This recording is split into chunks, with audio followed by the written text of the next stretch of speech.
Halo guys, perkenalkan nama saya Muhammad David Rivaldi dengan NIM 64200558. 3. Halo guys, nama saya Alif Safiar dengan NIM 64240854. Halo guys, perkenalkan nama saya Tio Saputra dengan NIM 64240841. Di sini kami akan menjelaskan hasil dari analisis fundamental keuangan pada Bank OCBC di tahun 2019 sampai 2024. Pada perkembangan industri Bank OCBC NSP dalam beberapa tahun terakhir menunjukkan kemajuan yang signifikan, baik dari segi inovasi digital, kinerja keuangan, maupun penerapan prinsip keberlanjutan.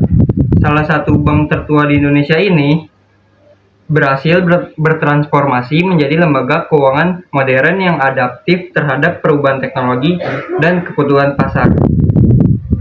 Dari sisi kinerja keuangan, Bank OCBC terus menunjukkan pertumbuhan yang kuat dan berkesinambungan setiap tahunnya. Peningkatan ini terlihat pada total aset, dana pihak ketiga atau DPK, serta penyaluran kredit yang terus berkembang seiring dengan perluasan kegiatan usaha dan peningkatan pelayanan kepada nasabah. Kualitas aset yang tetap terjaga dengan rasio kredit bermasalah yang rendah menjadi bukti efektivitas manajemen risiko yang diterapkan. Pertumbuhan laba bersih yang stabil juga mencerminkan kemampuan OCBC NISP dalam mengelola bisnisnya secara efisien dan berorientasi berkala panjang, sehingga menegaskan posisinya sebagai salah satu bank yang memiliki kinerja keuangan kuat di Indonesia. Lalu di sini ada tujuan dan manfaat analisis keuangan pada Bank OCBC. Yang pertama adalah menilai kemampuan bank dalam menghasilkan laba atau profitability. Yang kedua, mengukur tingkat likuiditas dan kemampuan memenuhi kewajiban jangka pendek. Yang ketiga, menilai kecukupan modal terhadap risiko yang dihadapi atau capital adequacy. Yang keempat, mengevaluasi efisiensi operasional dalam pengelolaan biaya. Lalu yang terakhir, menilai kualitas aset dan risiko kredit yang dimiliki oleh bank. Lalu analisis ini bermanfaat bagi manajemen untuk mengevaluasi kinerja dan menetapkan strategi bisnis. Lalu ada investor untuk menilai potensi keuntungan dan risiko investasi. Lalu yang terakhir, kreditur dan regulator untuk menilai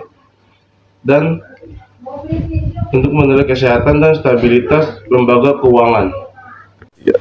Selanjutnya saya akan menjelaskan analisis rasio keuangan pada PT Bank OCBC pada tahun 2019 sampai tahun 2024. Yang pertama ada rasio likuiditas.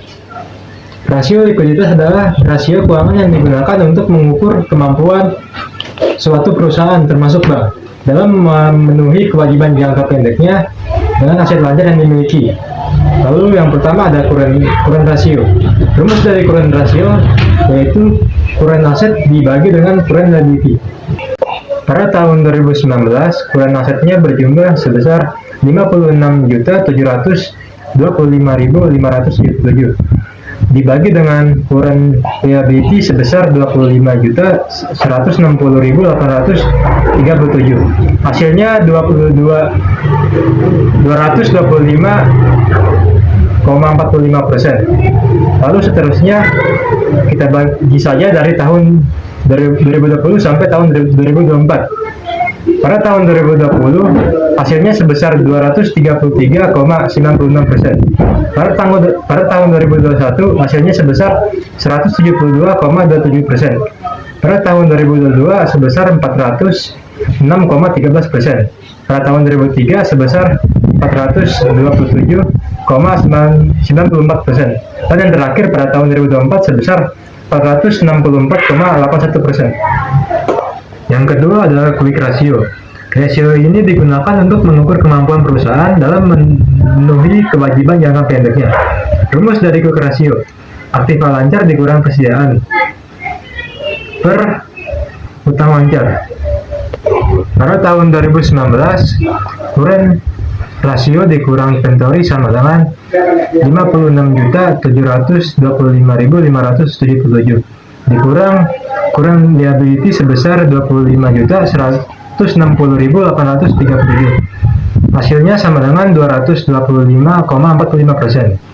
Lalu selanjutnya pada tahun 2020 sampai tahun 2024 kita bagikan saja sama seperti tahun 2019.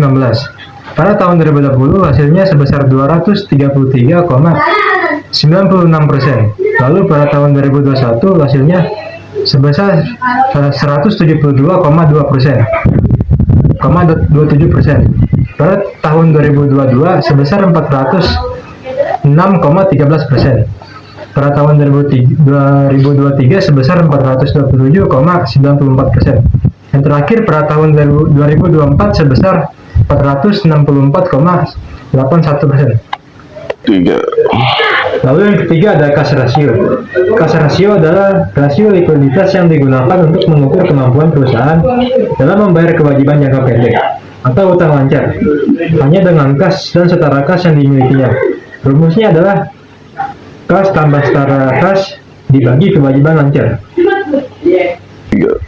Pada tahun 2019 kas sebesar 1.248.380 dibagi dengan current liability sebesar 25.160.837. Hasilnya sama dengan 4,96%. Selanjutnya kita bagi juga dari tahun 2020 sampai tahun 2024. Lalu hasil pada tahun 2020 sebesar 3,05%. Pada tahun 2021 hasilnya sebesar 1,93%. Pada tahun 2002 sebesar 2,42%. Pada tahun 2023 sebesar 1,76%. Dan yang terakhir pada tahun 2024 sebesar 2,1%. Selanjutnya adalah rasio solvabilitas. Rasio solvabilitas itu adalah menunjukkan kemampuan perusahaan untuk memenuhi segala kewajiban finansialnya apabila sekiranya perusahaan tersebut pada saat likuidasian. Lalu yang pertama ada DER.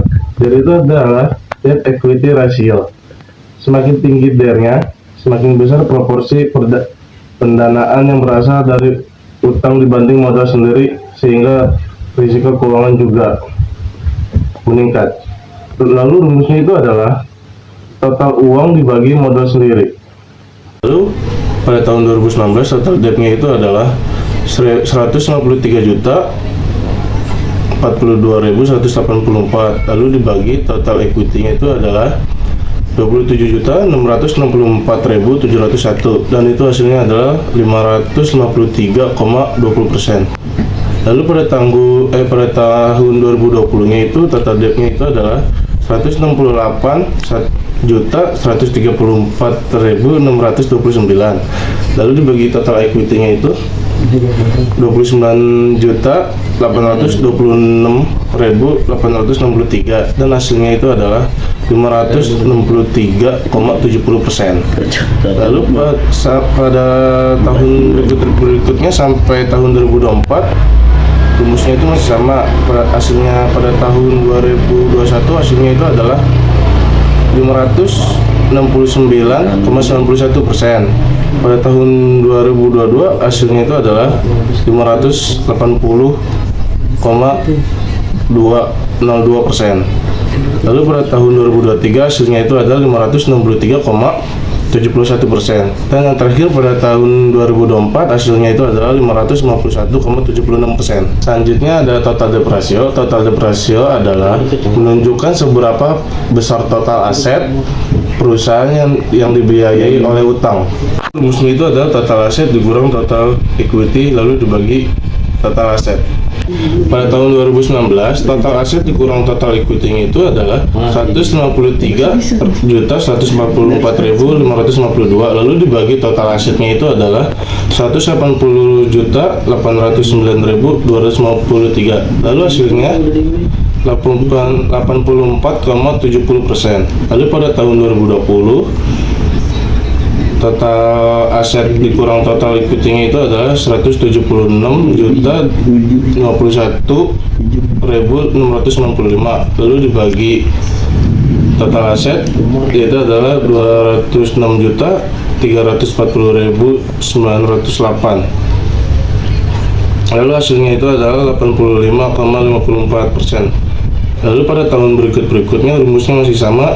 Lalu hasilnya itu pada tahun 2021 adalah 84,91%. Lalu pada tahun 2022 hasilnya itu adalah 85,66%. Pada tahun 2023 85,6%. Lalu yang terakhir yaitu adalah pada tahun 2024 hasilnya itu adalah 75,60%. Lalu selanjutnya ada equity multiplier. Equity multiplier adalah menunjukkan seberapa besar aset perusahaan dibiayai oleh ekuitas pemilik rasio. Lalu rumusnya itu adalah total aset dibagi total equity. Pada tahun 2019 total asetnya itu adalah 180.809.253. Lalu dibagi total equity-nya itu adalah 27.664.701 dan hasilnya itu adalah 653,57%. Pada tahun berikutnya itu rumusnya masih sama dan hasilnya itu adalah pada tahun 2020 hasilnya itu adalah 6.917,96%.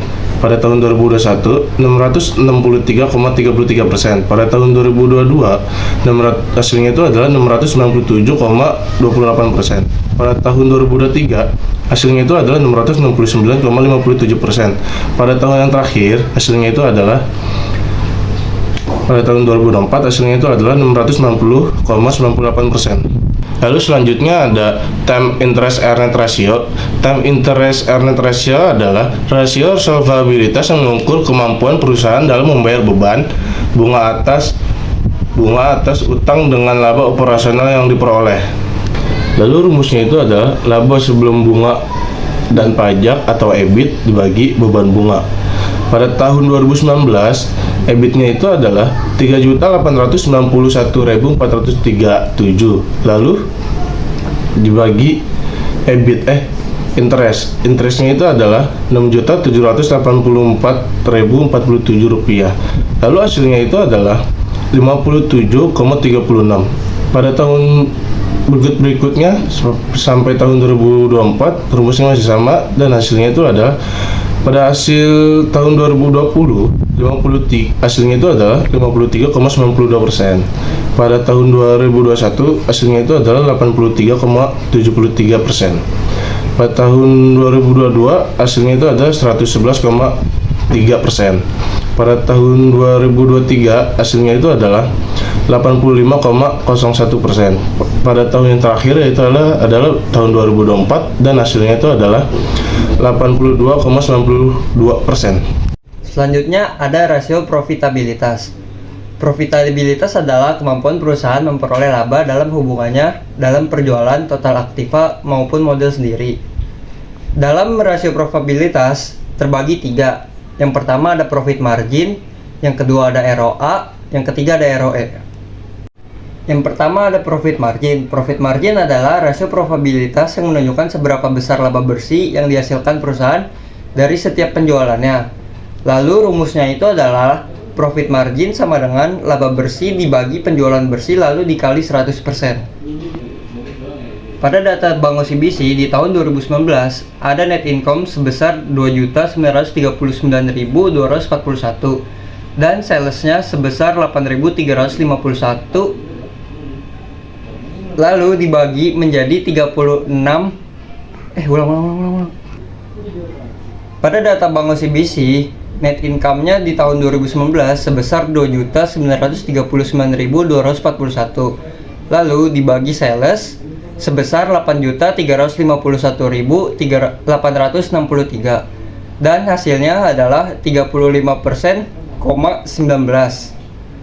Lalu di tahun 2020 rumusnya itu masih sama dan totalnya itu adalah 22,45%. Di tahun 2021 hasilnya itu adalah 25,97%. Lalu di tahun 2022 hasilnya itu adalah 31,37%. Pada tahun 2023 hasilnya itu adalah 36,16%. Lalu yang terakhir 2024 adalah 40,77%. Selanjutnya ada rasio profitabilitas. Profitabilitas adalah kemampuan perusahaan memperoleh laba dalam hubungannya dalam perjualan total aktiva maupun modal sendiri. Dalam rasio profitabilitas terbagi 3. Yang pertama ada profit margin, yang kedua ada ROA, yang ketiga ada ROE. Selanjutnya adalah ROA atau return on asset. Return on asset untuk mengukur efisiensi perusahaan dalam menggunakan asetnya untuk menghasilkan keuntungan. Rumusnya itu adalah laba bersih dibagi total aset lalu dikali 100%. ROA pada Bank OCBC pada tahun 2019 adalah ada net income sebesar 2.939.241 dan total aset sebesar 180.809.253. Hasilnya adalah 1,63%. Lalu pada tahun 2020 sampai 2024 rumusnya itu masih sama dan hasilnya adalah di tahun 2020 sebesar 1,2%. Di tahun 2021 hasilnya adalah 1,17%. Di tahun 2022 hasilnya sebesar 1,39%. Lalu di tahun 2023 hasilnya adalah sebesar 1,64%. Dan yang terakhir di tahun 2024 ada hasilnya sebesar 1,73%. Lalu yang terakhir ada ROE atau Return on Equity. Return on Equity ini menunjukkan sejauh mana modal yang ditanamkan oleh pemegang saham dapat memberikan laba. Lalu rumusnya itu adalah laba bersih dibagi modal sendiri lalu dikali 100%. ROE pada Bank OCBC di tahun 2019 ada net income sebesar 2.939.241. Lalu dibagi total equity sebesar 20.664.701. Hasilnya adalah 10,62%. Lalu di tahun 2020 sampai 2024 rumusnya itu masih sama dan hasilnya adalah di tahun 2020 sebesar 7,5%. Lalu di tahun 2021 ada hasilnya sebesar 7,79%. Lalu di tahun 2022 hasilnya adalah 9,72%. Di tahun 2023 hasilnya adalah 10,96%. Lalu yang terakhir di tahun 2024 hasilnya adalah 11,96%. Berikutnya yang keempat ada rasio aktivitas. Rasio aktivitas adalah rasio keuangan yang digunakan untuk mengukur seberapa efektifnya perusahaan dalam memanfaatkan seluruh aset yang dimilikinya untuk menghasilkan penjualan atau pendapatan. Rumus dari TATO atau Total Asset Turnover sama dengan penjualan bersih dibagi total aset. Rasio ini menunjukkan efisiensi penggunaan aset dalam menghasilkan pendapatan penjualan. Nilai yang tinggi menandakan pemanfaatan aset yang optimal. Pada tahun 2019, salesnya sebesar 8.351.863 dibagi total aset sebesar 180.809.025. Lalu tahun-tahun berikutnya dari tahun 2020 sampai tahun 2024 rumusnya masih sama. Pada tahun 2020 hasilnya sebesar 4,54%. Pada tahun 2021 hasilnya 4,52%. Selanjutnya pada tahun 2022 hasilnya 4,45%. Lalu pada tahun 2023 hasilnya 4,53%. Yang terakhir pada tahun 2024 hasilnya sebesar 4,25%. Lalu yang kedua ada capital intensity. Capital intensity adalah rasio yang menunjukkan seberapa besar aset yang dibutuhkan perusahaan untuk menghasilkan pendapatan. Rasio ini digunakan untuk menilai tingkat ketergantungan perusahaan terhadap aset tetap atau modal fisik dalam menjalankan operasionalnya. Rumusnya adalah total aset dibagi penjualan bersih. Pada tahun 2019, total asetnya sebesar 180.809.253 dibagi sales sebesar 8.351.663. Hasilnya 2.164,90%. Lalu tahun-tahun berikutnya dari tahun 2020 sampai tahun 2004 rumusnya tetap sama. dan hasil pada tahun 2020 sebesar 2.204,1. Pada tahun 2021 hasilnya sebesar 2.210,7%. Lalu pada tahun 2022 hasilnya sebesar 2.249,53%. Lalu tahun 2023 hasilnya sebesar 2.208,67%. Lalu yang terakhir pada tahun 2024 sebesar 2.355,62%. Lalu kesimpulan analisis rasio pada Bank OCBC pada periode 2019 sampai 2024 itu menunjukkan perkembangan yang positif dan stabil. Bank mampu menjaga likuiditas tinggi, profitabilitas yang meningkat, serta efisiensi operasional yang semakin baik. Current ratio dan cash ratio-nya menunjukkan kemampuan memenuhi kewajiban jangka pendek, sementara ROA dan ROE meningkat menandakan pemanfaatan aset dan modal yang efisien. BOPO yang menurun mencerminkan meningkatkan efisiensi melalui transformasi digital. Selain itu, CAR yang tinggi dan NPL yang menurun menunjukkan permodalan kuat dan manajemen risiko yang efektif. Secara keseluruhan, Bank OCBC NISP berhasil beradaptasi terhadap perubahan ekonomi dengan kinerja yang solid. Meskipun masih perlu mengoptimalkan aset lancar agar lebih produktif. Jadi, sekian hasil dari analisis penelitian kami. Penelitian ini bertujuan untuk menganalisis kinerja keuangan fundamental pada Bank OCBC dalam periode 2019 hingga 2024 dengan menggunakan pendekatan analisis rasio keuangan.